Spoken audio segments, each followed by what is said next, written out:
Hi, it's Neil and Nick from Plym Physio again. Hi. This time we're going to be talking about injury prevention, and the first thing I thought of was who comes up with all of these things and these different weeks and days. So I looked into it, and this one is the Association of Personal Injury Lawyers. You might think it's not really in their interest to prevent injuries because it stops their business, and that's kind of the same as us. People would say, well, don't you want people to injure themselves? No, we don't. If we can keep everyone safe, that's much better. But people will always have accidents, so there'll always be business coming through the door, and overuse, and people do sports, etc. I think there's probably a bit more interest now because we've got more sports or more access to more sports. People are a bit more interested in either improving without injuring themselves. So I think there's probably a bit more awareness that injury prevention is more of a thing as opposed to a reactive thing to an actual injury. I think, especially with the YouTube generation, people have so much more access to all sports, and everybody sees the performance, and they don't necessarily realise that somebody's put 3,000 hours in to get as good as they are, and everybody wants to be like that level of performance straight away. And obviously some very gifted individuals can do that, but for most mortals they have to do quite a bit of groundwork beforehand. So look at why injuries occur in life in the musculoskeletal area, and it's generally through overuse or a repetitive nature or an imbalance. And we're just going to chat through a few different sports, a few experiences that we have of why injuries happen and more how we can prevent them. So my background from my own sport was gymnastics and diving, and then having been involved at a physio level with both. Probably backs is quite up there, and shoulders, there'll be the other bits and bobs, ankles and wrists and stuff depending on the sport, but probably backs being the highest because both sports are very gymnastic-y. And I have quite a lot of crossover there with climbing and gymnastics and diving to an extent. A lot of my climbing look like diving. There's a lot of similarity. Obviously the shoulder joint, wrist joint and elbow joint really get hammered because we're designed to walk around on our legs and not to hang by our fingertips. So gymnastics and climbing do have a lot of similarities. Yeah, and I think we've got certainly the age group that we're looking at from let's say an elite point of view, and that you don't see many 40-year-old gymnasts, is that they're younger, so potentially they've been in it from very young, and then had exposure to a lot of forces, sometimes with really good sort of background strength and conditioning stuff, and sometimes less good, but they are exposed to usually high peak forces, but these aren't normally sustained for long periods of time.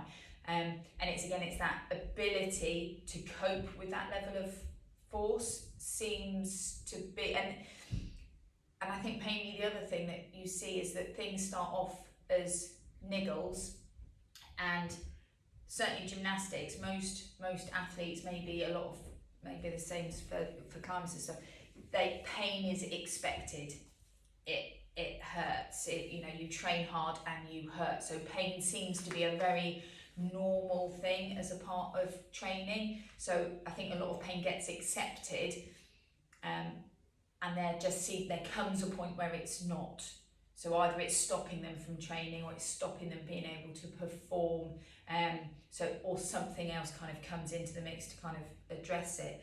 So certainly injury prevention from that point of view is sort of in the diving world. We started to get into movement screening, so it's kind of pre-examinations before things happen to see whether they were maybe predisposed to getting injuries. So it's a bit of a fine line. Certainly we would always, the coaches would, for the divers, be looking at shoulder range of movement, and the problem is that to get all these lovely shapes in the air, you need to be really flexible. So we would kind of acquire these hypermobile children, essentially, but they need to deal with high forces. So you're balancing out lots of mobility, but have they got lots of stability and strength to cope with it? And that there was quite often a disparity. So that was one sort of aspect. So hence, now there's been probably a much stronger concentration on strength and conditioning over the last probably good decade or so to try and really prime everything up. I mean, I would guess that's probably the same in the climbing world, isn't it? Yeah, climbing traditionally was 40-year-old plus men in sort of tweed trousers, etc. But now with the amount of indoor gyms around, it's very, very accessible sport, and there's quite an elite level of youngsters. I know a 7-year-old who climbs phenomenally, and she is probably aiming at sort of world championship level climbing. And it's exactly the same as gymnastics, where training in pain is completely normal, and anybody who's ever had forearm pump will understand that feels as bad as many injuries. Exactly the same problem of shoulder flexibility, of if you're on an overhanging route, the ability to get your shoulder back here and then get your foot to the same place. You need extreme flexibility, but then the strength, and it's very, very focused strength in that the fingers and the wrists, to an extent the shoulder, but the force has to be applied through the hands. And then body tension, so the same conditioning of everyone thinks it's just hanging from your fingertips, but if you've got good body tension and force transference, you can use your feet and you can use torsion to take so much load off your hands. So that there's quite a lot of work goes there, but everything comes to the fingertips because you're connected. And as I said earlier, we're not designed to walk around on our fingertips, so overuse injuries are really huge in climbing. And rest comes into that, but also the realization that it takes time to build up. And my daughter asked me last night what the difference between a muscle and a tendon was, because we were just chatting about things like you do. So I explained that the muscle is the elastic thing which can contract and does the work. But if you just attached a muscle to the bone, because obviously muscles move bones, the muscle would just rip out the bone because it's not tough enough tissue. So you have to have a transition between the muscle and the bone. So at the muscle end of the tendon is quite muscly, and at the bony end of the tendon, it's quite bony. So it's a transition of fibres. And I said to her, it's a buffer zone between the muscle and the bone. And she thought I said buffaloes, so she now thinks we have buffaloes inside our muscles. But hey, oh. Yeah, I mean, I guess if we're talking about tendons, then we get onto tendinopathies, and they are the kind of the classic overuse injury site. So after I gave up my gymnastics and diving, I decided I needed to keep fit, and so started running, and I was quite a bit susceptible to Achilles problems for lots of different reasons, and back in the day, because I just ran, never knew whether I was strong enough or not, or just complacently assumed that I was. So things like running, where we know running's a bit in vogue in terms of like physio research and stuff, so there's always sort of stuff coming out now, but ground reaction forces, so that the body weight that impacts the floor ends up being multiples of body weight, so it's 2.5-3.5 times body weight that goes through your legs when you hit the floor. So you need a significant amount of strength in your legs to cope with that, and then I think the average 45-minute run is 8,000 something or other steps. So 8,100 times however many kilos you weigh by however many times body. Suddenly these numbers start racking up. So our tendons that are the force sort of transfer points are exposed to quite a lot. So in essence, I think a lot of treatments are very much geared up to being strong enough to withstand those forces. There is more to it in that how you're performing an action, so your technique matters. So things like, let's say on running, when we're doing gait analysis on the treadmill, if we've got excessive knee bend, the angle that your knee is at is going to expose your patella and your patellar tendon to much higher forces, which need much more strength to cope with. It also, performance-wise, means you're spending a lot more time going down and down and down into the floor instead of on the floor, off the floor, and going that way. So the two things marry up quite nicely. So the things that are maybe getting you injured are maybe also the things that are impairing your performance. So running economy is probably the phrase that would explain that. So changing your technique would potentially automatically offload something that therefore might reduce pain, but at the same time potentially speed you up. So there's quite a nice little sort of marriage between performance and injury. We always sort of usually think of it as a bit of a spectrum. If you're performing badly, you're more likely to be injured, and if you're performing well, you're likely to be not injured and being fast, efficient, strong, whatever. So I think that feeds into rest as well. A lot of people don't pick it up themselves, but if they don't rest, they can plateau. And generally, they need someone else to point it out to them, whether it's a football player, a runner, it can be any sport or just life in general. When you stop making gains, so if you're training hard, you should be making gains. No matter how small, you should be progressing.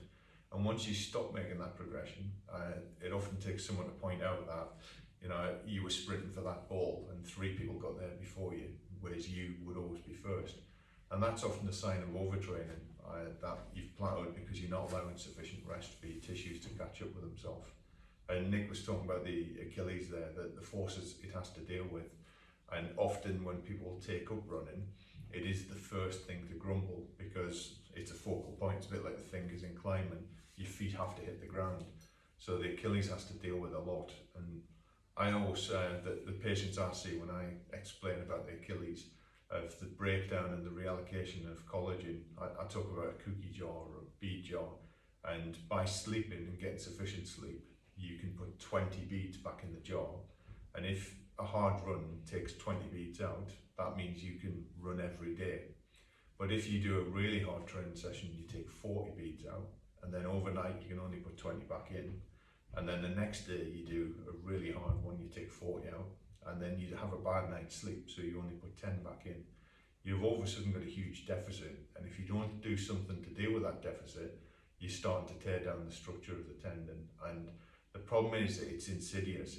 Everybody assumes that an Achilles problem is going to go snap, crack, and something shoots up your leg and it's instant pain.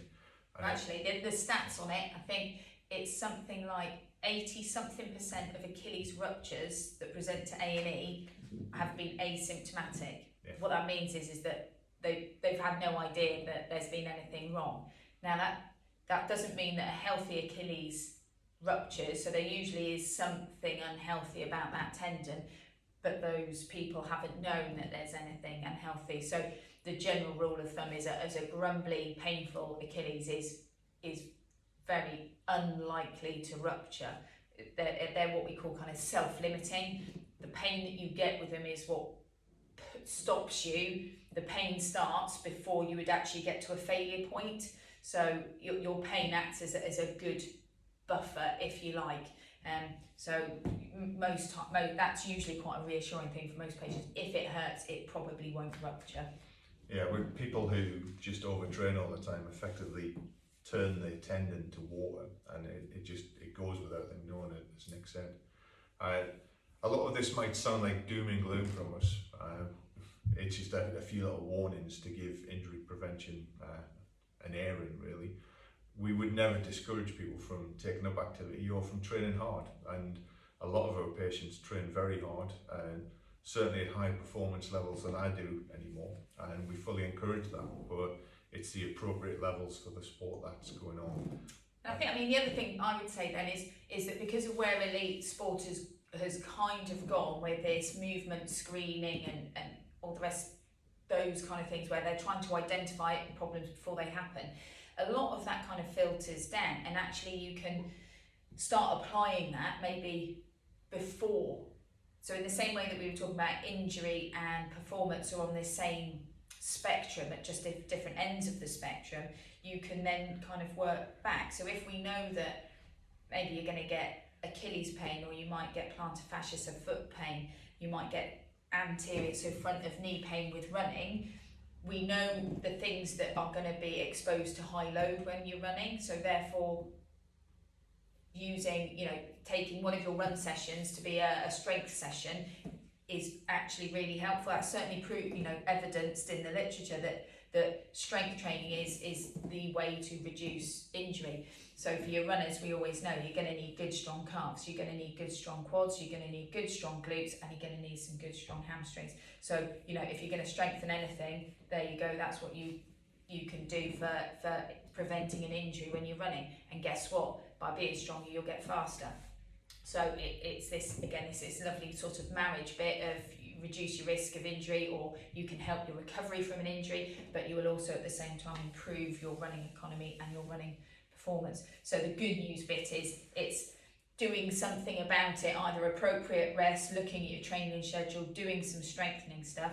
I reckon that, you know, it will always be a win-win for that.